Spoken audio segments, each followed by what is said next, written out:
Alrighty, so we are here today with local Indiana PA band Battery Acid Boys. Would you guys like to introduce yourselves and say what you do in the band? I'm Marie. I'm the singer, and I play guitar, piano, and most of the other instrumental stuff too. I'm Summer, and based off my name, you can guess I'm the drummer. They kind of rhyme, so. Is that why? That why that's your name? Yeah. My mother just knew. All right, so to start things off, I guess I'd like to get to know you guys better as musicians. So, how did each of you first get into playing music? Like, when did you start playing instruments? And So when I was 4, I really, really, really wanted to play the harp, and my mom said no. So relatable. I settled on the piano, and I took professional lessons for most of my childhood, and then I was like, I don't want to do this anymore. And then in high school, I was like, maybe I do want to do this again. So I got back into it, and I was the pianist for our high school orchestra. And I'm incredibly grateful to my orchestra teacher for that, because he would give me extra space, outside of class, even just to come in and play piano. And it made me remember how much I just love doing music. Right. I started playing drums when I was 5 at the old church I used to go to. They just had a drum set, and they just let me play on it, whenever. But, it wasn't just me making noise. I had the rhythm. So they're like, oh, this kind of fire. So I just, kept doing that for a long time. And then, my parents got me, the toy drum sets when I was a kid and stuff. And I didn't actually, do band until I was in 5th grade. And then from 5th grade until my senior year of high school, I did concert band. I actually did marching band. I did everything band that I could. But specifically for the drum set, I learned how to play the basic rock beats, that you hear in everything. And then from there on out, I just listened to music and taught myself. My parents got me a drum set when I was in 7th grade, and it's the one I still have today. And I just listen to music, teach myself things, watch other drummers. I'm like, oh, I think I can do that. And I just practice it. And I've been playing drums ever since. I've been playing drums for over, I'm 19, for 14 years, almost 15. That's awesome. I always admire that so much whenever somebody says, "Oh, I just kind of taught myself. I just kind of picked it up by watching other musicians." Yeah. I mean, my parents got me when I was a little kid before when I first started band, they got me lessons here at IEP for auxiliary percussion and just some basic rudiments, but everything drum set I taught myself. I took lessons with this guy that I was on drumline with for jazz drumming, and then I was like, I'm not really a jazz drummer, because I really pushed that on you in high school, because they don't have metal drumming competitions or anything like that, which is more my style. So I did that for a little while, but I just taught myself everything that I wanted to know. So right. You didn't want to go the whiplash route. No, I didn't. I was if I really wanted to, I could do this, but I'm not passionate about it, so it would just be a waste of time for me. Right. So I guess I'm wondering, how did Battery Acid Boys come to be? So we became friends, and Summer's like, yeah, I play drums, and I was like, oh, that's cool. I also like to make music.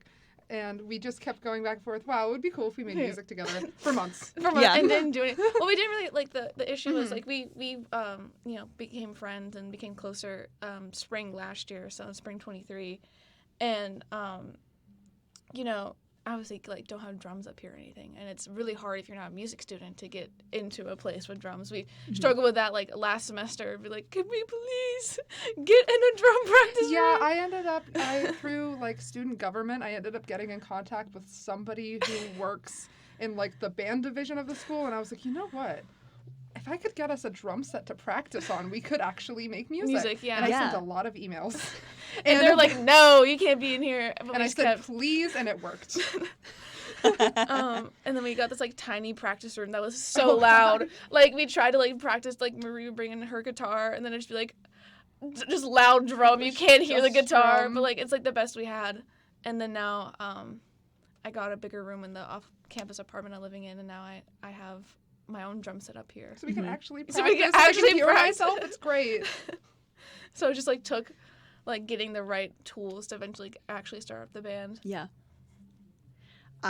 That's something that I love about I loved about college, because any idea that you have, there's probably some way Yeah. that you can execute it. Mhm. Like, I love how at college it's like this little concentrated world where like everything you could need to be creative is probably Mhm. somewhere within walking distance of you. Mhm. Yes. And it's like that just allows for the Mhm. creative juices to flow. Oh like yeah, and you get to meet people like all throughout middle school and high school. I was like, I just want to be in a band. I just want to be in a band. And there's Yeah. people there, but like, no one ever wanted to do it with me. And I was like, just Yeah, like so yeah. aggravated. So like in college, I was like, please let me find someone, and I did. So right, it ended up working out. If right. you send enough emails, you'll find someone willing to help you. Exactly. Like just world at your fingertips. Like Mhm, I yeah. love that. There's a if you want a drum set, there's probably Yeah, a drum set set. somewhere. If there's somebody that wants to be in a band, they're probably probably there there. somewhere. Yeah. So how did you guys settle on the name Battery Acid Boys? I'm glad you asked because Summer texted me and was like, "Hey, I made a fake name in Guitar Hero. No. What were you playing?" Oh, I was playing. Okay, this is kind of embarrassing. I was playing Roblox, and it was like come up with a band name. So I originally typed in Battery Acid Babes, and I was like, With that the kind Z, of with with the the Z. Z, with the Z, because we're cool. Yeah. And I was like, this That's how is you kind know of it's cool. fire. And Marie was like, oh, you need to come up with a band name. So I was like, not to use the Roblox name. I was like, oh, this kind of sounds cool. So You we were, didn't tell me it was the Roblox Roblox name. name. it's funny. And then I was playing like Guitar Hero on Roblox. It was the summertime. I had like I nothing to thought you do. were at least playing real Guitar Hero. No. You think I have real Guitar Hero? No, I don't. Okay. And I was like, oh, this kind of sounds cool. But then like, just like the babes part just like didn't really hit. And then we went and saw Pierce the Veil and Destroy Boys open for them. Yeah. And I like the like having the name boys, but then having like a group of 8 fat people doing it. I don't know. Yeah. I think and it might be the transgender part of me like that's so cool. Yeah. So yeah. I was like, I texted Maria. I was like, I think I want to change it to Battery Acid Boys because I think it sounds better if it's like with us better, Mhm. with our identities and stuff. And Maria's like, I'd like how that sounds way more. So, I do. I also have like a notes app list of Oh, other band names. It's titled "Really Good Band name ideas that are really good, but Summer thinks are stupid." Yes, My I was personal hoping to hear favorite some of these. Yeah. Is Mustache Revenge? I would go see them in a heartbeat. that's not. No one else agrees with me on that I name. love that. I think it's awesome. That is There's awesome. some other good ones on here. There's some bad ones though. I don't love Milk Juice, but That's that's horrible. always a possibility. If you change our band name to Milk Juice, I'm leaving. Milk juice. My gosh. As all great stories start with Roblox. Yes, Roblox. So I'd love to talk about the 2 original songs that you recently released at the beginning of April. They're called Misplaced Attention and Flashlights. Would you guys like to give me the lore on these? Like what inspired these songs? So Flashlights was like the first thing I kind of wrote that I was like, oh, I want other people to hear this. Because like I've written some others. I wrote music a little bit in 7th grade even, and I was like, wow, this is so awesome. Not awesome. But that was the first song that I actually like wrote down, and I was like, I think I want to play this for people and have other people listen to it. Yeah. And then Misplaced Attention is just another one that it's still in the works. I think I only released like a little bit of that one. Oh, the demo, But- yeah. Yeah, through the demo. But we also have a few other original songs that we've been playing live a few times. Awesome. Yeah. Awesome. You've been performing at the open mics, Yes. right? The WIEP open mics Yes. at the Artist Stand. So that kind of leads me into my next question. What is you guys' favorite thing about performing live? Just getting to play music. Mhm. I just love playing music, especially for people. Like I said, I did like performance band for a good chunk of my Right. life, whether it was marching band or concert band. But my favorite thing was always if I got to play the drum set in front of people, because that's like my favorite instrument to play out of any percussion instrument. And just like I always get like so like excited and energetic and just passionate anytime I get to play for people. Even though at the open mic nights it's all like acoustics, I have to play like a tambourine or a box. The But box. I Yeah. get to play the box, but I still have fun. You know, it's just like there's just something about making live music that just I don't know, makes me really happy. I think I'm in like one of my truest, happiest forms if I'm doing live music. Yeah. Or any form of music. I think my answer's pretty similar. I get up there and I'm like, oh, this is the only thing I want to do ever. Yeah. And that's what's so awesome about it. Right. So speaking of the open mics and the live performances, Indiana has been kind of having a little cultural like renaissance. I've Yes. noticed. It's always just been this small town with nothing to do other than the Sheets and the Yeah. Walmart and And the bars on Philly Street. Yeah. Until recently, whenever we've got Indiana Pride now, we've got this Yes. booming like drag scene going on. The Indiana Theater's open. Yes. There's the Cage. Yes. What do you think has led to this kind of this renaissance that Indiana is having? Like, maybe I'd only lived here for 4 years going to school. So maybe it like comes and goes in waves Yeah. or something. But what do you think's kind of like led to this boom? I mean, I live on the outskirts of Indiana, so I basically known Indiana my whole life. Mhm. And like you said, it was just nothing. Like, Yeah. it's better than where I live. Where I come from, I live in a small coal mining village. It's not even called a town. Right, it's right. a village. So like Indiana was like a haven for us because it actually had things in it. But I honestly think it's just like the new wave of people that have been coming through. Like, I think as time goes on and things get more progressive, things are going to change because Indiana's a pretty conservative small town. Right. But there is a group of queer people. There's a group of people that want to create, and I think that students now in this like new wave of students that are in school right now just want to be heard and want to be seen. So they're taking the chance, like, okay, we have these things, and also just like people in town. The people that do the theater, they saw this beautiful old theater that was booming back 50 years ago, Right. and then it just kept failing with other projects, but they're like, no, we want to restore it to what it was. I think just like the creativity and inspiration from the arts in general is just driving people right now, because we don't, if you want to go to like Pittsburgh or something, it's like an hour and a half away. You don't Yeah. really have, like, in this small area, you don't really have that space to create. So I think people just like got tired of that and just wanted to hear that, have their creativity seen and have their voices heard finally. Yes. And I know firsthand how tiring it can be with living in Indiana, and there's just nothing. There's nothing. Nothing.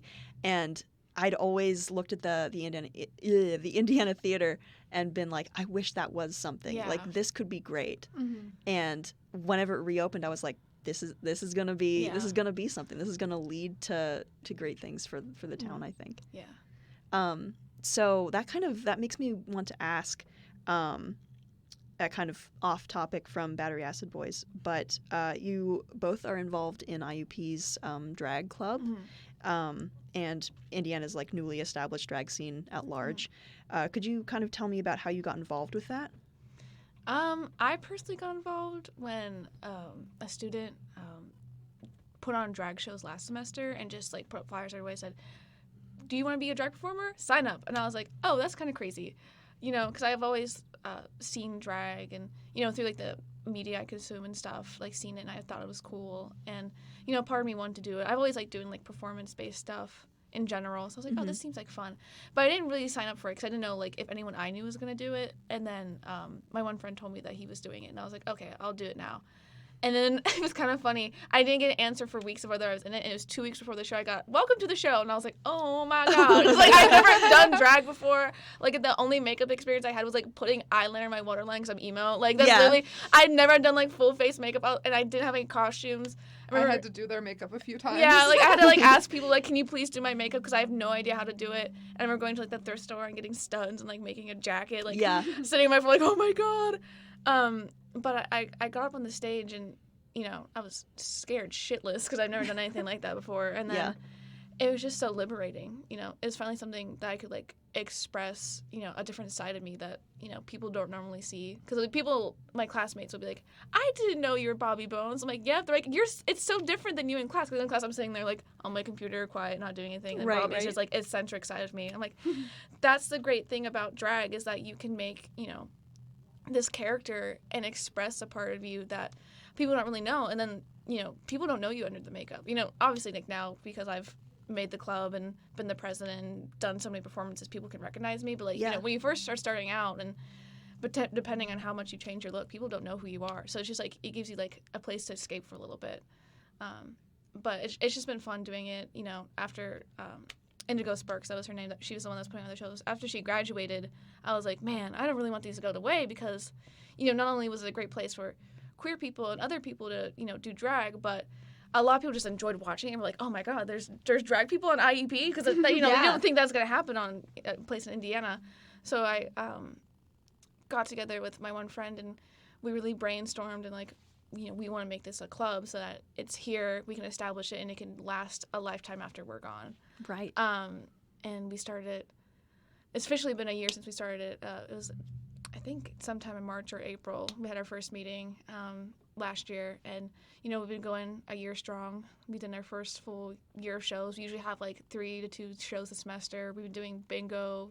Other clubs been like, please, like, we want to collab with you. So we've just been expanding and showing it to more and more people. It's just been great, and I'm honored to be the president of it. It's like, I'm like, yay! Yeah. It's just like, I always get emails like, can I try this? I'm like, yes, you can. Like, it's for anyone, and even people that don't want to do it and just want to come to the club and like just learn about it. Like, we've been having more people just doing that, and then like it's just a safe space for people to just be themselves, and I really like that's what it's become. I don't know. I see like IUP House of Drag is my little baby, so anytime like I see people in there, see it be successful, I'm like, yay! So I don't know. It's just kind of like a passion project I had for a long time, and it's kind of crazy seeing it in full fruition right now. Right. I'm so glad that the students of IUP and Indiana in general have access to this now. Mm-hmm. Because I know personally, like I've been interested in drag for a long time, and I wish the club would have formed like sooner, because I absolutely would have been involved. Because it's such a great place to start, because the barrier for entry can feel kind of daunting, but that barrier doesn't really exist for this club. No. That's so wonderful to see that that's accessible for people. That's what I wanted to create, because if it wouldn't have been for that first show in October of my first year being here, I would have never done drag, because like I didn't have the resources to do it. I didn't have a place to do it. And so just like an opportunity to do it was like crazy. And I know like from other people who saw that show, they then signed up for the next show we had that spring. And then, it's just like a ripple effect where people see it and they're like, oh, I want to do this. Like I can actually do this now. Mm-hmm. So, I just really wanted to create a platform so that people could do it and not have to, hide or wait to get into the city or, do something, not be able to do something that they've wanted to do because it's hard to access and stuff. So right. If anybody listening would like to figure out how to join, how would they do that? So you can go to Crimson Connect. Shout out Crimson Connect. There's an IUP House of Drag page. We have meetings on Wednesdays, but bi-weekly, so every other week. And we're going to be changing up how we do it. We did like auditions and stuff this past year, but we're probably just going to do like a sign up if you want to perform and stuff. And then probably have an open stage to see, like, give people a place to like try it out and stuff like that. Mm-hmm. We're figuring that out for next year though. But they can just reach out to me at my contact. You can find that on Crimson Connect. And reach out to me if you want to perform, if you just want to be in it.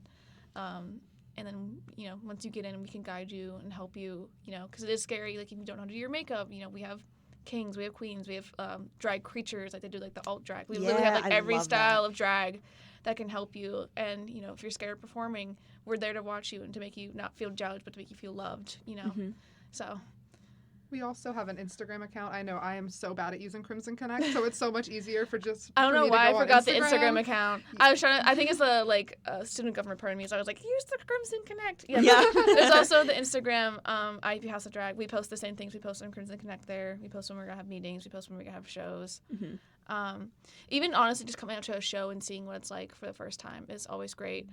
We did all of our shows free this semester just to like get people in there. Yeah. And we're probably gonna have some free shows next semester and probably just like do cheap tickets just to get people in there just to see what it is. And we do, free performances like with the bingo and stuff in campus. So we always post about that, and there's always a good chance to see us. And we always have a time slot at the end of any performance, like for people to come up and talk to us. That's also a great chance. If you see us, just talk to us, ask us questions. Mm-hmm. We don't bite. we may look intimidating, but we're just all a bunch of kids in makeup. So right. So hearing how passionate you guys are about this makes me wonder: do you think that you would ever incorporate drag into your original music or vice versa at some point? Like, or would you marry those two things? I don't know. I kind of have Bobby as a separate part of my life personally. Yeah. And music for me, because drag deals a lot with music. You got, decide what music makes your persona and all mm-hmm. that stuff. But playing music is just summer. That's just me. Right. would I maybe, you know, talk about my like drag and stuff while doing music? Maybe, but like performing in drag while doing music, probably not. That's because that's my thing. Like that's what makes summer. And then performing on stage is what makes Bobby. You know, there's like different parts of me, and you know that is expressed through like my different, you know, ways of doing things. So For me, I think I don't know. I think it would be funny. Yeah, but, it would be fun. I think it would be funny maybe to do once, but I don't know. Drag ended up being more of like a stepping stone for me, because through drag I met someone who, I call her my drag mom. I call her my drag mom, but she was the first person that I sent like a cover that I did to her, and she's like, oh my gosh, you need to do music. You need to keep doing this. So I was lucky to have met her through drag, and I'm always going to like love that has the connection to music for me, but I don't know that I would marry those two things anytime soon. I see. Yeah. Gotcha. That completely makes sense, the wanting to compartmentalize that way. So what is next for Battery Acid Boyz? What are your future plans? That is a good question. Well, we're working on doing more like actually like live gigs. Like, you know, open mic nights are nice and stuff, but like we're working on, you know, we reached out to the Cage, and you know, they told us, you know, we're going to start booking in the fall, so hopefully we can start performing there next semester, and probably this summer just working on, you know, what we want to play, and you know, working on our set list and stuff, and just, you know, working, because now we have a space to like actually practice, so we can, you know, work on just music and making new music and stuff. And I feel like over the summer we'll have more time, because it's really hard to do school and also have time to do other things. So I feel like this summer is just going to be like a creative process for us to, you know, fully expand and make more music, and, you know, decide, you know, where we're going to go, and maybe if we can try to go to Pittsburgh for shows, you know. Right. I think our main goal next is to try to get as many live gigs as we can to, you know, expand and get people to hear our music. I would love to see you guys at Roboto at some point. That would be amazing. So where can people who are listening, where can they go to find your music? So we have a few social media accounts. I think the most popular is like our Instagram, and that's just Battery Acid Boyz with a Z. The Twitter's the same, and then we have a YouTube channel and a SoundCloud where the two demos that we released are available. Right. And both of those are just Battery Acid Boyz with a Z. All right. And if you guys are listening on YouTube, I will link all of that below so you guys can find it easily. Before we go, do you have any parting thoughts for anybody? I love music. Music is like my main thing I love the most, so just let it be on the record that this is the first time I'm finding out our name is from Roblox. hey, our original name is from Roblox, and then I changed it after seeing a live show. Okay. All right. Thank you so much for sitting down and talking with me today. I'm really course. excited to see what you guys do next. Thank you for having us. Yes. Yeah, of course. I'm so glad you wanted to do this. Yeah. All right. Thanks for listening, everybody.